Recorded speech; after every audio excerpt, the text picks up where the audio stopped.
Hi, welcome back to Anita's Home Cooking. Today I will be making some Thai chicken curry. So this is going to be a yellow chicken curry that's made with curry powder. So Thai curries, you can have different types. So there's red curry paste you can buy at the store and green curry paste. So these do taste a little different from the yellow curry powder. So with these, they're not easily available. So red curry and green curry are not easily available at the stores. They're kind of hard to find. Not every store carries them. And they are a bit more expensive compared to the curry powder. So I do like using this a lot. So it is cheaper and it's very flavorful. So to make some Thai curry, I have a rule that I follow. So 2, 2, 2, 2. So for 2 pounds of chicken, or salmon, shrimp, whatever your protein is. I do make salmon a lot also with the same recipe.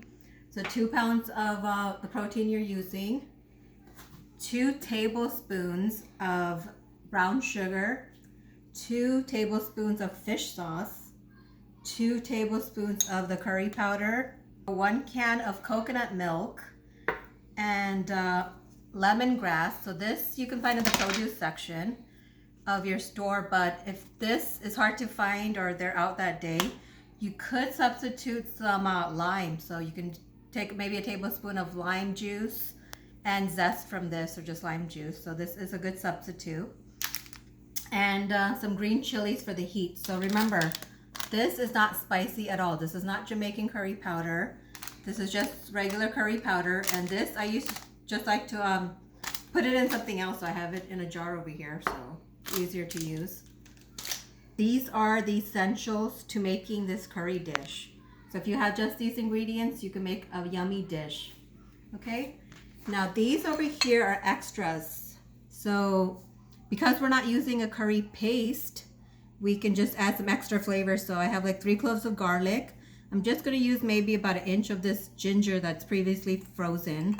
So when I come home, I like to peel my ginger and just throw them straight in the freezer and then just grate them into my dishes. And this is also another optional ingredient. This is cilantro roots. Sorry. So cilantro is also known as coriander. So coriander seeds grow from cilantro. So these are cilantro roots or stems, which are very flavorful. So do not throw them out. If they're starting to go back, just throw them in the freezer like I did with these. And if you're making curries or dishes that you're gonna just wilt it into, then you can throw these into it. So these I will be pounding in here in my mortar and pestle. So like I said, this makes a yummy dish. This makes it yummier. So the vegetables I'll be using 1 onion, which I'm gonna slice up, some carrots, and bell pepper. So other vegetables you can use are zucchini, potatoes would be great in this, mushrooms, bamboo shoots, anything. Any vegetable you want, so, and as much as you want. So yeah, so let's get started with the cooking. All right, so I'm going to start by prepping my veggies first. So I'm just going to, you can cut them whatever way you want. I'm just going to, okay, now I'm going to get my bell pepper cut up. So you want to make sure you de-seed it. These, I will just be cutting them just in half circles. So these I'm going to go ahead and just cut them into half circles also, lengthwise. Right, so I want to just cut the stems off here. And like I said, you can just finely chop these up, but when I do Thai cooking, I do like to use a mortar and pestle because this is what they actually use in Thailand.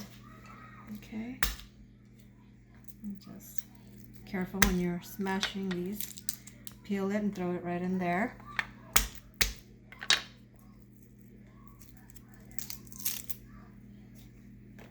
Or like I said, you can peel it and just grate them into your dish or whatever.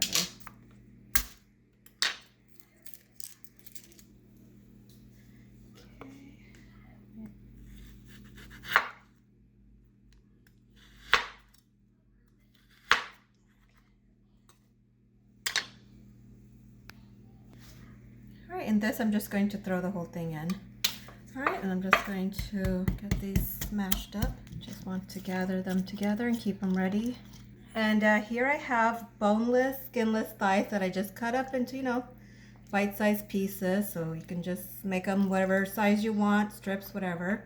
So I do like using boneless, skinless thighs because they are tastier. They have a little bit more fat to them, and they're more forgiving, so they don't dry out as quickly, and you can cook them longer. And I have made this dish with skinless bone-in thighs, so that you can just take bone-in thighs, take the skin off, just cut it into smaller pieces, and use that as well. It's really tasty. Right, so recently I heard that you should not shake your coconut milk. I know it says to shake it on the can, but you actually want to not shake it, so you can try to use some of this cream on top. So if you shake it up, you're not going to get this cream up here. So we're actually going to use this cream to start sauteing some of our curry powder. So instead of oil or butter, I'm going to use the cream of this coconut. So I'm just going to get a little bit in here for now. And then we're going to save the rest to put in later.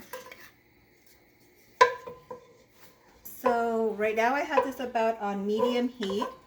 So I'm going to just try to thicken this up a little bit. So like I said, so you're using this cream like you would on all oil or butter. So I'm just going to get it thickened up, and this will help concentrate the flavors also.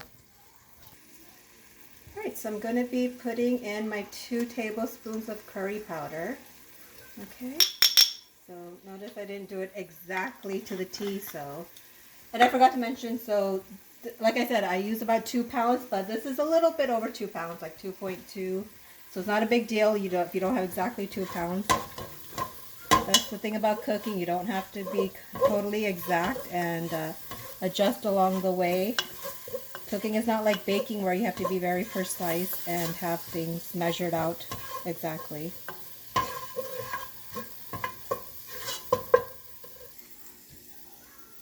Right, so because I am using garlic and ginger, I'm going to go ahead and throw the garlic, ginger, and chili, and that cilantro I have thrown in there. But if you're not using it, then you're going to just go ahead and skip this step. So I'm going to go ahead and put the rest of this coconut milk in. Alright, so I'm going to get this nicely mixed in here so you can see there's still a little bit of lumps in there. Okay, but as it starts to cook, you're going to get those lumps out anyways. So I still have it on about medium to medium low. I'm going to go ahead and start putting my other flavors in. Alright, so I'm going to start with the brown sugar because you don't want to get your measuring spoon wet right now. So go ahead and put your dry ingredient in. 2 tablespoons of brown sugar, 2 tablespoons of fish sauce, and my lemongrass. So I'm going to go ahead and put about a tablespoon for now, and then we'll adjust it later. So this is starting to come up to a simmer. You can already smell the yummy Thai flavors, aroma. It already smells like Thai food. Right, so this is where I'm going to just go ahead and check for seasoning and see if I need any more salt, any more sweetness, any more heat, any more sourness.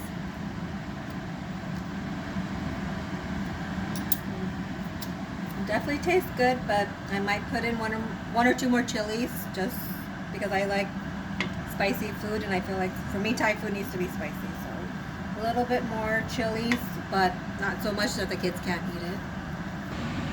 Alright, so now I just took 2 more chilies out, and I'm just going to throw them right in. You can chop it up, you can just flip them in half. So now I'm going to go ahead and put my vegetables in because as you can see it's coming up to a simmer. Just give this a mix. It's already looking colorful. So now I'm going to go ahead and get my chicken in there. I'm going to give this a mix. Just going to turn up the heat a little bit because I want it to come back up to a boil. So I'm just going to mix it up and wait for it to boil up again. Okay, so as you can see, it's starting to come up to a low boil. so this looks good. So what I'm going to do now, I'm just going to cover it up with the lid. And I'm just going to lower this down to a low simmer. And put a timer for about 25 minutes so we don't forget about it. And then we can come back and check to see if the chicken's cooked through or not. Alright, so it's been about 10 minutes right now, so I'm just checking on it. I'm just going to give it a quick mix. So it's already starting to look really good and smelling even better. So you can see the chicken is starting to cook and the juices are starting to come out. So I think I'm going to just put up the heat a little bit more. So maybe a medium to medium low. Right, and just give it a good mix, and I'm just going to let it continue cooking for another 15 minutes or so. So it's just about to beep. You can see it's boiling nicely. Okay. So it's been like 25 minutes since this chicken has been cooking. So as you can see, there's a lot more liquid in here now than when we first started. So all the juices from the chicken has come out and given more gravy to this dish. So if you are using chicken breast, you probably don't need to let it go for this long. So I would start checking it at 15 minutes, between 15 and 20 minutes. But just keep an eye on it, and depending on the size of your pieces, the smaller the pieces, the faster it will cook. All right, and then just shut it off. I turned off the heat and just let it sit. Let it sit for about 10 minutes, okay? So you want to just have it sit for 10 minutes with the lid off. Don't touch it. Don't do anything. Just put it to the side. And this way the flavors and ingredients can all just mingle together and the juices can get redistributed back into the chicken. So right now everything is out. So if you cut it, it won't be as juicy and as flavorful as it could be. But after 10 minutes, you know, it's going to start looking a little thicker and tastier. All right, so it's been about 10 minutes right now. So this has given the chicken some time to rest and get some flavor and juices back in. As with any curry, the longer it sits, the more flavors that go into the meat. So if you have 15 minutes or longer, that's better.